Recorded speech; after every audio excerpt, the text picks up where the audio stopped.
Honorable Speaker. Honorable Speaker, I also want to join my colleagues in supporting the committee report about the nomination of one Mr. Douglas Kanja Kirocho. Honorable Speaker, this is one of the rare occasions where an officer, a career officer, is being supported across the political divide. It is quite shocking that a police officer is receiving overwhelming support from members of this House from both sides of the aisle. But, Honorable Speaker, there is one thing that has that really people raised upon the appointment and the nomination, or upon the nomination for consideration of one Mr. Kanja, Honorable Speaker, and that is the issue of age. But even before we get to that issue of age, Honorable Speaker, I don't think the National Police Service Commission, and indeed the appointing authority, could get a better person to serve in this capacity. A career public servant, a career police officer who's risen through the ranks from a police constable all through. He's actually done nothing in his life other than policing or doing police work. This is a person that has served this country with no single disciplinary case. You can imagine. It is quite uncommon for a police officer. And you'll agree with me, Honorable Speaker, that at the time Honorable Kanja was, Mr. Kanja was joining the service, it was at the time we had a police force, not the police service. At the time when the police officers had the temptations to use force, had the temptation, had power to arrest you. They had power to put you in remand, to arrest you for merely having a black nose or big nose and say, you look like you do not have an ID. They ask for an ID, you provide, they say, okay, give us now kitambulisho, give us this and this. They used to, because of that old culture of the police force. But this police officer, Honorable Speaker, has been in service without a single complaint from the member of the public, from any member of the public in regard to his service. We couldn't get, I don't think the appointing authority could have gotten a better person to serve as the Inspector General of Police. But more important, Honorable Speaker, look at the personality of Mr. Kanja. Look at his demeanor. He's appeared on media to address several issues of national interest. Look at the way he presents himself. With a lot of composure, extreme maturity display, and commitment to his work. This is the best person, Honorable Speaker, for this work. Then now, much work will have done the smallest part of our work to have him passed in this House. But much work is needed of him going forward. Number one, he has a lot on his table. Even as we talk about, police brutality, sometimes we raise issues about the way the police officers conduct themselves, which of course they haven't changed. Today, Honorable Speaker, I need to raise, to speak from the other side, Honorable Speaker, that Mr. Kanja has got a higher responsibility to take care of his officers. The morale in the police service is going down. Some senior officers, the inspectors, the chief inspectors, Honorable Speaker, some of them they still harass the junior officers.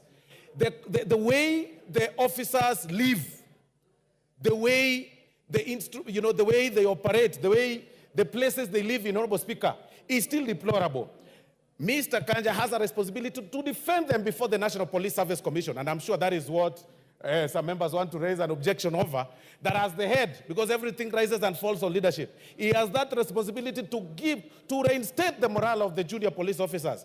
At least much of the work in terms of their salary has been reviewed by this House and the President, but still much needs to be done as far as morale is concerned. But again, more important, Honorable Speaker, Article 49 is not well executed by police officers. Article 49 of the Constitution, Honorable Speaker, provides that the rights of arrested persons, that when you arrest a person, you need to tell them why you've arrested them, you need to listen to them, then you give them a right to call any person that they may deem fit. But still to date, young people, young jobless people in the streets get arrested and then they are still told, utaongea mbele. Such are the disciplinary things that the Honorable Mr. Kanja needs now to check and teach his junior officers, that you don't just move around. We have now moved from the police force. It is now a police service. It doesn't cost you much as a police officer to talk to your fellow Kenyan in a soft language. I mean, really, why would you harass people and tell them, utaongea mbele? So such are the things that we really need to review, Honorable Speaker, going forward. But on the age issue that I had said earlier, Honorable Speaker, Article 45 of the Constitution and Section 11 of the National Police Service, Honorable Speaker, does not, in as much as it provides qualifications and the appointments of the AIG, it is still silent on the age matter. It's silent. So he is virtually 61, but the provisions of the law are still silent. Of course, people will challenge us that there is Rule 70, Honorable Speaker, of the Public Service Regulations, that of course talks about the public servants, mandatory age being 60. But again, that is public service, public servant.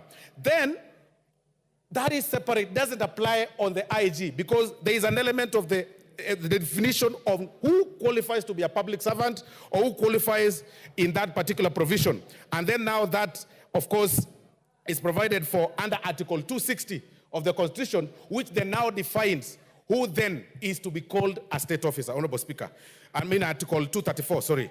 So, Honorable Speaker, with those very, very many remarks, I implore on this House to expedite this process and have Mr. Kanja passed so that we can have a substantive IG of the police. Because there has been a debate, you know, on orders of the court, you know, being defied by the acting Inspector General of Police.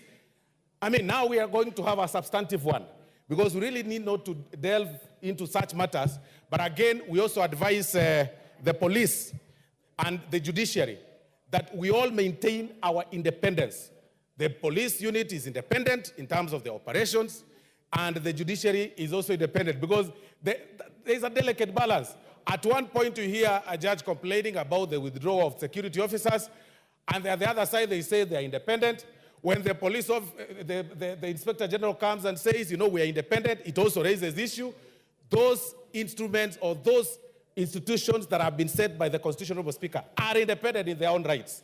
The judiciary is independent and the police is independent. But again, Honorable Speaker, even as a court officer, it's important, of course, for us to also, because I speak now as a court officer, as an advocate of the High Court, it's important for people to obey court orders.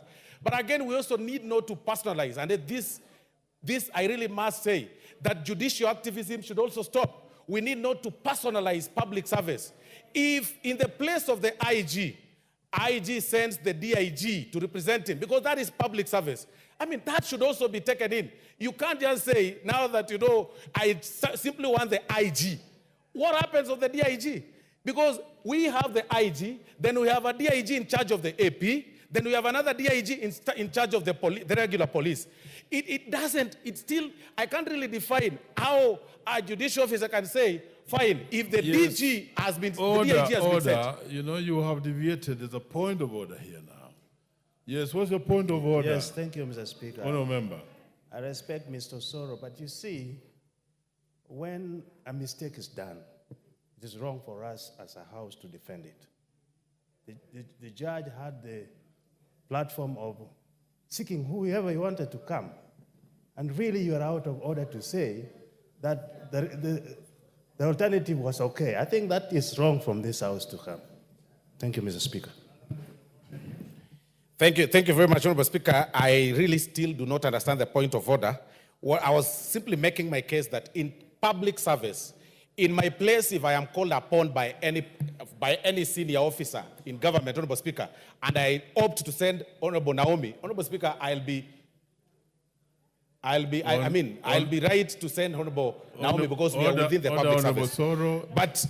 But what I would say, even in conclusion on that line, Honorable Speaker, the acting AIG still has a window. He was given 7 days, and we really need to delve that, because the 7 days have not lapsed. Nobody should actually blow a unnecessary trumpet as far as his wars are concerned. But with those very many remarks, Honorable Speaker, I support the report by the committee. Thank you very much. Well, Minority Leader, as a ranking member. Thank you, Mr. Speaker. Proceed. Mr. Speaker, I will be very brief and short. Mr. Speaker, On this matter, Mr. Speaker,